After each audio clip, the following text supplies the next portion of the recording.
आखिर कैसे पैदा होते हैं किन्नर बच्चे, ये कारण जान लो, वरना आपके भी बच्चे इस गलती की वजह से किन्नर पैदा हो सकते हैं। और मुस्लिम धर्म में क्यों है सुअर का मांस हराम, क्यों करते हैं वो इतना नफरत। और आज हम आपको दिखाएंगे बॉलीवुड की सेलिब्रिटी का दोगलापन और हनुमान जी को अमर होने का वरदान मिला था, तो वो आजकल कहाँ है। और चीन की एक ऐसी कंपनी जो लड़कियों की नंगी तस्वीर लेकर लोन देता है, और एक ऐसी लड़की जो गरीबों को खिलाती है मुफ्त में बिरयानी। ऐसे ही फैक्ट्स जानेंगे आज की वीडियो में। नंबर 1 दोस्तों, किन्नर हमारे समाज का एक ऐसा हिस्सा है जिसे आज भी भारतीय समाज अपनाने से इनकार करता है। लेकिन क्या आप जानते हैं कि आखिर किन्नर बच्चा पैदा कैसे होता है? इसके पीछे भी मेडिकल साइंस ही है। कहा जाता है कि जब महिला गर्भ से होती है तब 3 महीने बाद बच्चे का विकास होना शुरू हो जाता है। लेकिन जिस समय बच्चे का लिंग बनना शुरू होता है उस समय अगर कोई हार्मोनल प्रॉब्लम माँ के अंदर आ जाए तो उसका असर शिशु पर होता है और बच्चा किन्नर हो जाता है। इसके अलावा अगर गर्भवती महिला बीमार पड़ जाए या फिर कोई दवाई गर्भवती महिला को रिएक्शन कर जाए, ऐसी स्थिति में भी बच्चे के लिंग पर असर पड़ सकता है। नंबर 2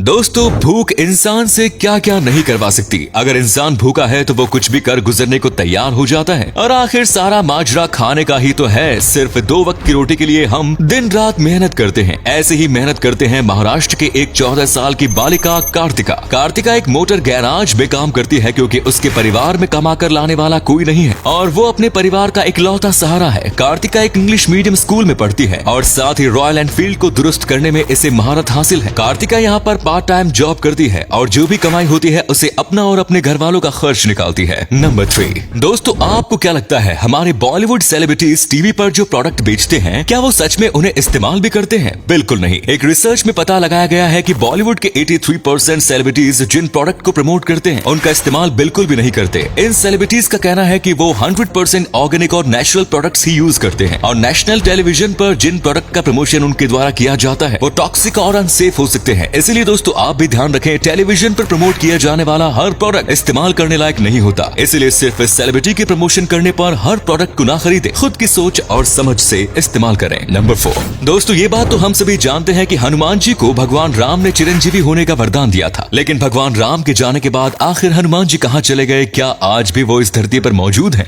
ये सवाल हम सभी के मन में आते रहते हैं। कहते हैं राम भगवान के जाने के बाद हनुमान जी हिमालय पर चले गए और पूरी जिंदगी उन्होंने राम नाम जपते व्यतीत की है। हनुमान जी के इस धरती पर होने के सबूत द्वापर युग में मिलते हैं। जब भीम को अपनी शक्ति पर बहुत घमंड हो गया था तब भगवान श्री कृष्ण ने हनुमान जी को भीम का ये घमंड तोड़ने के लिए बुलाया। इसके बाद द्वापर युग में ही अर्जुन को जब अपने धनुर्विद्या पर घमंड हुआ तब भी हनुमान जी ने अर्जुन के भ्रम को तोड़ा। इसके साथ ही महाभारत युद्ध में अर्जुन के रथ के ऊपर हनुमान जी के विराजमान होने की बात भी कही जाती है। इसके साथ ही कलयुग में भी काफी सारे हनुमान मंदिरों में हनुमान जी के होने के दावे किए जाते हैं, जैसे सालासर मंदिर, जगन्नाथपुरी मंदिर आदि। नंबर 5 दोस्तों, लोगों को ब्लैकमेल करने के आजकल अजीब अजीब तरीके चलन में है और आजकल लोग भी पैसे के लालच में इन कंपनियों के जाल में फंस जाते हैं और परेशानियों में पड़ जाते हैं। ऐसा ही एक तरीका चीन की एक कंपनी भी अपनाती है। ये कंपनी स्टूडेंट्स को लोन देती है और इस लोन के बदले ये स्टूडेंट्स से न्यूड फोटो मांगती है और जब ये स्टूडेंट समय पर लोन नहीं चुका पाते हैं तब इनके ये फोटो कंपनी वायरल करने की धमकी देती है। ये कंपनी ज्यादातर महिलाओं को लोन देती है और उन महिलाओं की मजबूरी का फायदा उठाती है। इस कंपनी का नाम JD कैपिटल्स